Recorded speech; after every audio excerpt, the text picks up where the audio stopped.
Good morning. It's Tuesday the 30th and I'm Govindraj Ethiraj with the core report coming to you from Mumbai, India's financial capital and most rocking city in the world. Here are our two quick reports and theme the section and conversations of the day where we get interesting insights on pressure cookers. Bank stocks are racing away to levels never seen before, even as the Reserve Bank of India governor says they've caught governance lapses. Theme: how North and South Indians have different pressure cookers and fans and the challenges of building scale with such consumer diversity. My conversation with Bajaj Electrical CEO Anuj Poddar.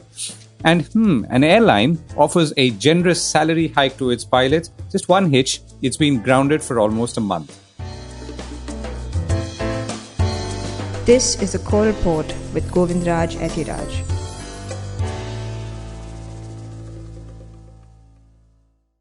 Bank stocks go through the roof.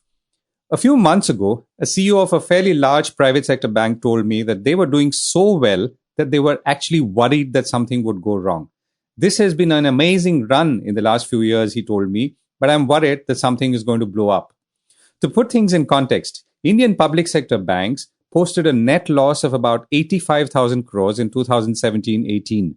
Last year, or 22-23, they posted profits of 104,649 crores, or 104,649 crores, with a 57% jump in the last year itself, according to a study posted by news agency PTI. So broadly, since last year, despite rate hikes, banks have benefited from good net interest margins, strong credit demand, including from companies who in turn have spent on capital expenditure as well as sought working capital. Not surprisingly, perhaps, bank stocks are running away. The Bank Nifty index hit a fresh all-time high of 44,483 on Monday, with almost all major bank stocks zooming ahead.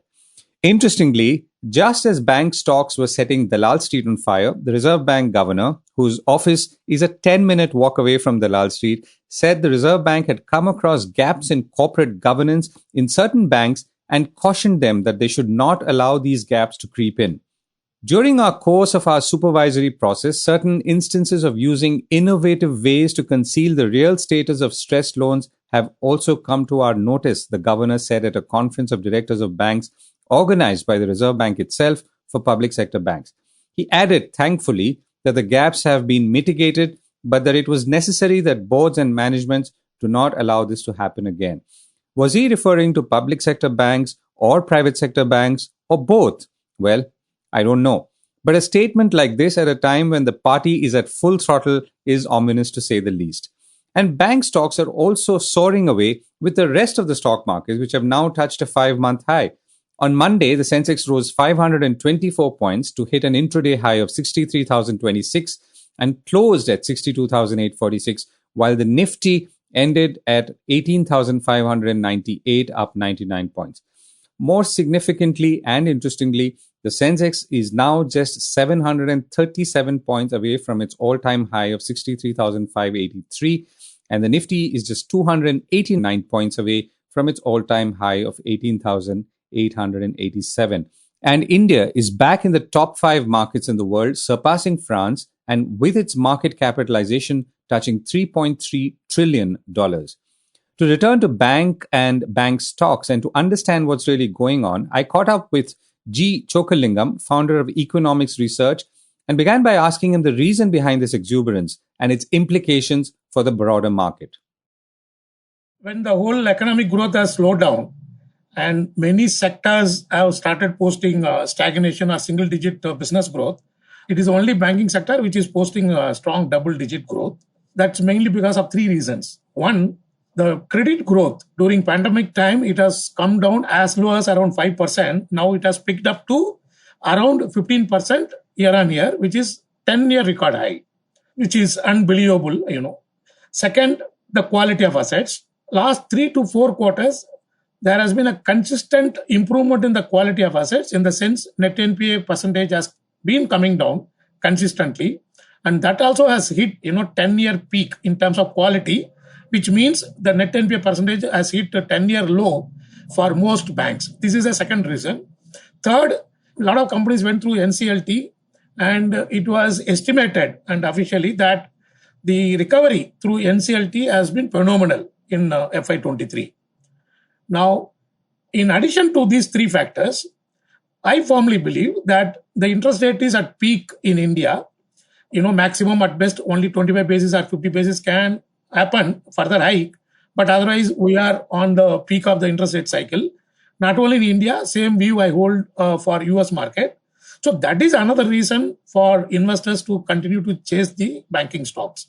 So these are the strong fundamental stock, and this financial year also, the banking sector would be top performer in terms of business growth and also on stock market. Right. And I think you said that this is a 10-year low for non-performing assets. That means that the quality of assets is so strong? Yes. Right. Okay.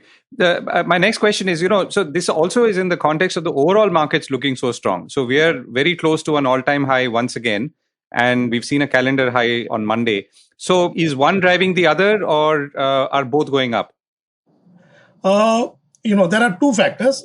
As you mentioned, since the banking sector is doing well, the whole market is partly helped by the banking sector. As all of us know, more than 1/4 of the weight is given to the banking and financial. But other driving factor for the market is a set of economic factors. Now, except the deceleration goods exports and deceleration in FDI inflow and overall slowdown in GDP growth, if you look at most other economic factors, macroeconomic factors, they are quite rosy as compared to many other economies. Whether you take the service sector exports, or you take a capex of the government or private sector, or banking credit growth, quality of assets of the banking sector, then the volume handled by the ports and railways, then two crop, Kharif and Rabi, they were very phenomenal. And in fact, the government expects a record level of food grain production this year. So whole set of economic factors are also contributing to the reversal of optimism. And this is supported by consistent fall in the inflation rate, both retail and wholesale, in the last few months. So therefore, two set of factors are driving the market. One, macroeconomic factors, and then the banking sector fortunes. And this is likely to continue in the FY24. And how are you seeing it for the rest of the calendar year, or for that matter, the financial year? I am pretty confident on the rest of the calendar year more than on the whole of financial year because of the general election in 24. The bullishness should continue till November, December, except two possible risk factors. If there is any war in Taiwan, yes, we will also be affected very, very badly. Also, if monsoon fails miserably, marginal deviation we can manage because agriculture sector share in the GDP is 17-18%. Within that, irrigated land accounts for quite significant. So only if a miserable failure of monsoon is there, then it can affect the market through inflation. So otherwise, I see the optimism continuing till December. Another possible factor, by any chance, the ruling party loses before a general election substantially in states like MP, then that could give a temporary setback to the market. But otherwise, the optimism should continue for the market. Now to pressure cookers and Indian consumers. Does your pressure cooker in the house have its lid inside or outside? What color is your fan? Now, before I explain the reasons for these questions, some background. The Mumbai headquartered Bajaj Electricals reported a top line of 5,429 crore rupees and profits of 216 crore rupees for the year ended 22-23. For the year before that, the numbers were 4,813 crores and net profits of 124 crores. Bajaj Electricals has three key divisions: consumer products, which include a wide range of kitchen and home appliances, which you most likely have seen, lighting, and EPC, or engineering, procurement, and construction. The company surprised analysts with better than expected results in its last quarter, with a 32% jump in net profits in a fairly tough market, thanks to higher sales of consumer durables like fans and air coolers. Interestingly now, a fan is not a fan everywhere in India, nor are pressure cookers for that matter, all of which have a play on the company's ability to scale and grow. I spoke with Bajaj Electricals Managing Director and CEO Anuj Poddar and began by asking him to narrate the pressure cooker story. When you say localization, it's not one India we're dealing with, it's multiple Indias, as we all see, right? And therefore, I'll just give you very basic appliances or gadgets that we deal with, why it's so difficult. And pressure cooker, one thinks a pressure cooker is a pressure cooker is a pressure cooker. It's probably been a standard product, how different can it be?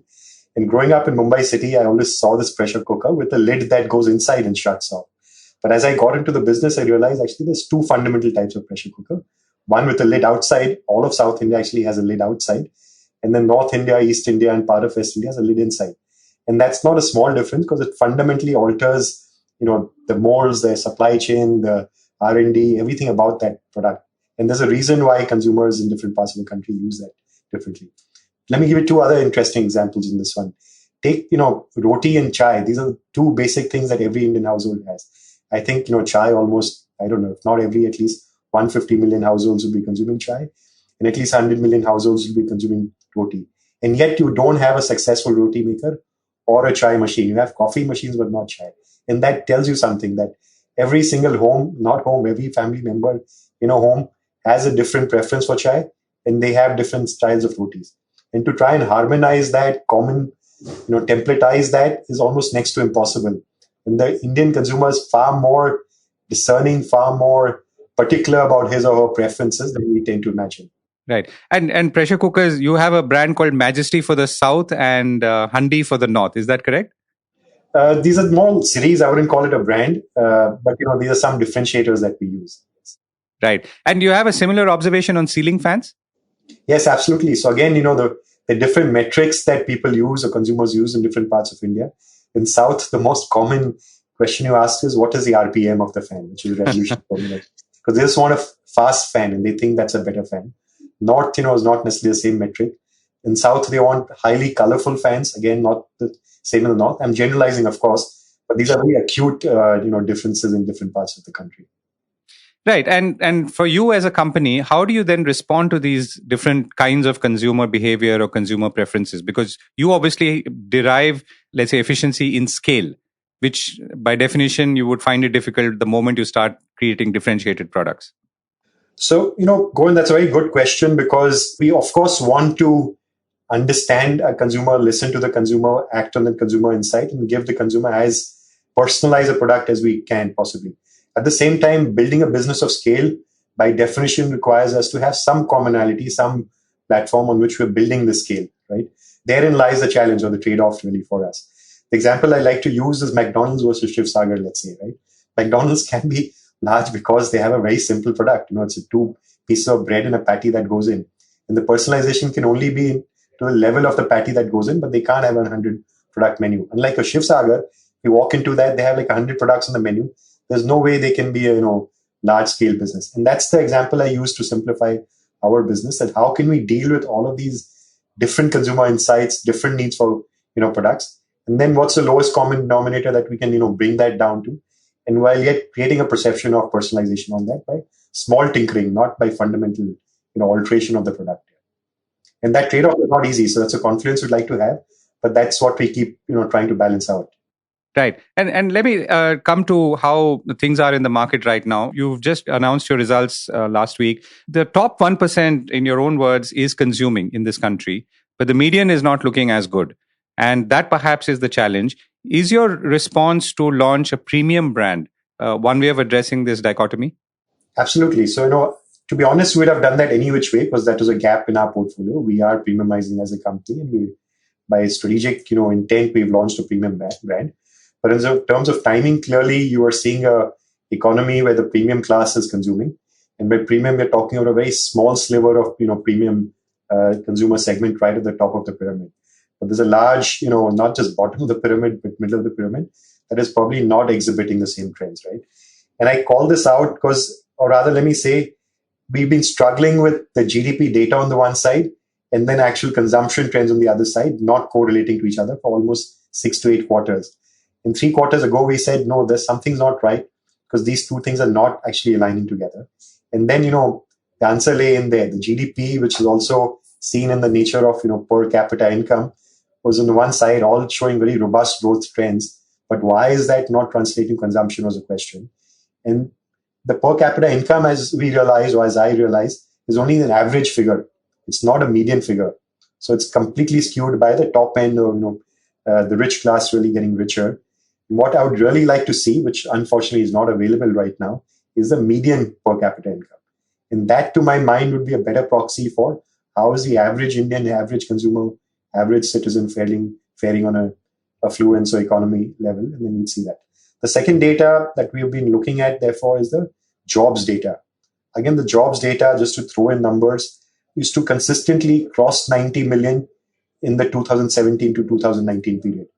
Since then, it has never crossed 90 million. Of course, it took a massive dip during COVID, but it's hovered around 70, 80 million. We are significantly off the 90 million mark that we used to be.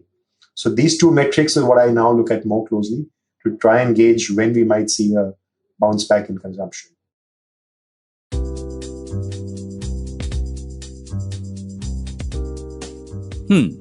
Go First, the airline owned by the Wadia Group, who also own Britannia, the food company, which makes biscuits, among other things, and Bombay Dyeing Clothing, today offered to hike salaries for its pilots. Captains and first officers would be paid an additional 100,000 rupees and 50,000 rupees from June 1st, 2023. This would be paid to pilots who are on the airline's payroll as on May 31st and willing to withdraw their tendered resignation letters by June 15th. There is one small hitch though, which is that Go First is technically bankrupt and grounded and has not flown since the 2nd of May. Go First has been admitted under the voluntary insolvency resolution process, which is still on. If things shape up as per the present progress plan, it won't take long before we will be flying again, which will also enable us to be regular on salary payments. The airline is believed to have told pilots in an email seen by Bloomberg News. Meanwhile, a report in the Business Standard said about 200 Go First pilots have joined Air India, with 75 of them even starting training yesterday. Air India held walk-in interviews for pilots in Bengaluru, Delhi and Mumbai within days of Go First cancelling flights. Air India said then it had got more than 700 applications to its recruitment advertisement. Just to put it out there, a few years ago, the situation was exactly the opposite, with Air India floundering and pilots heading out to various different airlines. Other airlines, meanwhile, have been having a field day in the last month, with fares shooting up sharply on sectors that Go First was flying, including the high-traffic Mumbai-Delhi sector. Well, that's it from me for now. See you tomorrow, same time. Thanks for listening.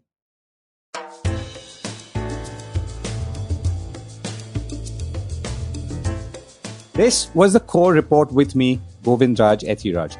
Do stay connected with more of our coverage at the Core. You can check out our website or sign up to our newsletter at www.thecore.in. That is www.thecore.in, or follow us on LinkedIn, Twitter, and Facebook as well. Now, we would love your feedback on how we can make business more interesting and relevant to you, including our reporting on India's vibrant manufacturing sector. Write to us at feedback@thecore.in. Thank you for listening.